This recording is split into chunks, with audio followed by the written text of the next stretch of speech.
De, tumataas ang BP ko sa'yo! 3 sets na nga lang gagawin ninyo, ni isa hindi mo pa natapos. Nagkalat ka pa! Pag problemado ka ba, kailangan madamay ang buong mundo? Once a week na nga lang commitment nyo sa amin, tapos ganun pa.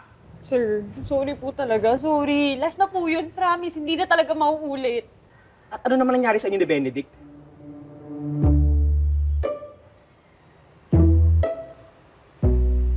Sino nga to? Iyan po, Iyan.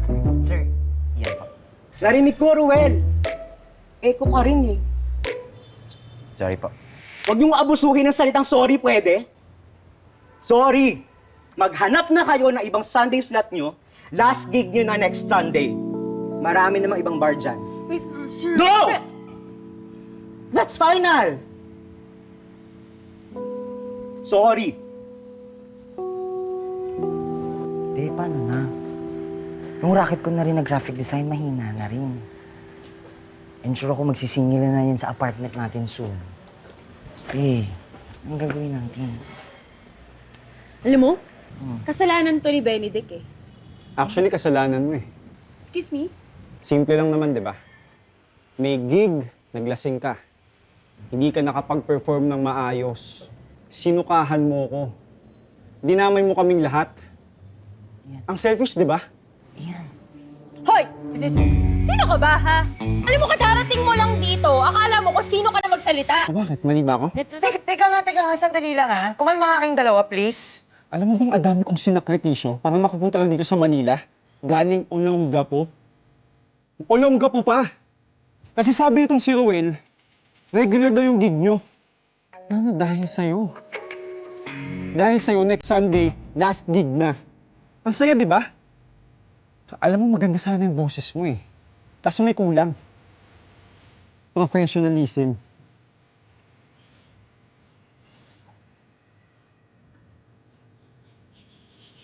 May palaban din pala siya, no? Akala ko shy type. Iyan, sorry dahil next Sunday, last gig na namin doon, naisip ko wag ka nang singilin ng share dito sa apartment. Aba, dapat lang. Eh kung umuwi naman kaya ako ngayon, wala na rin eh. Sira na diskarte ko. Sinira ng isang lasinggera. Eh di umuwi ka! Talaga? Ano to? Magsasabong-sabong na lang tayo dito? Mag-aaway-aaway kayo? Ay, Ruel, teka lang. May nakalimutan ako, hindi pa ako pwedeng umuwi. Kasi professional ako.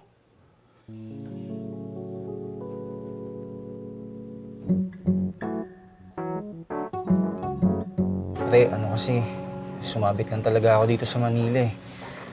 Pero, promise talaga, huling hiyot na yun. Pasensya na tol ha. Lagi na lang siyang may sabit. Lagi na lang ako yung nag-a-adjust. Kausapin ko mama niya. Ano pa yan? Naku, wag na, Nay. Alam mo, kung babalik siya, babalik siya. Baka bumalik na rin ako dyan eh. Sige, pre. Balitaan mo ako, Sige pre. At pre, pasensya ulit ah. Salamat.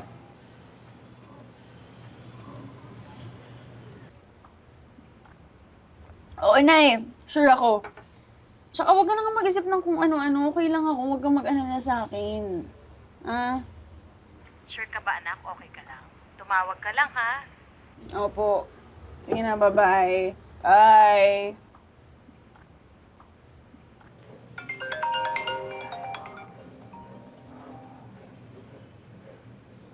Kuya? Ano balita? Nakadiskarte ka na ba? Delikado na yung motor ko. Baka mahila na.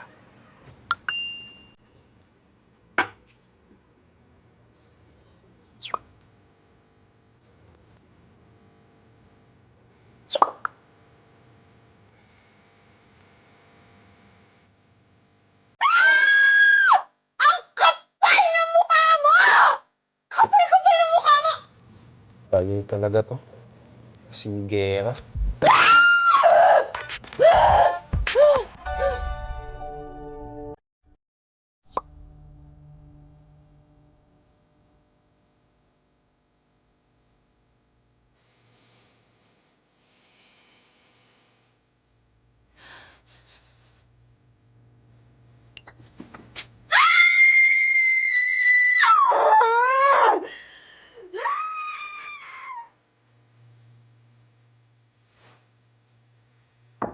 Te?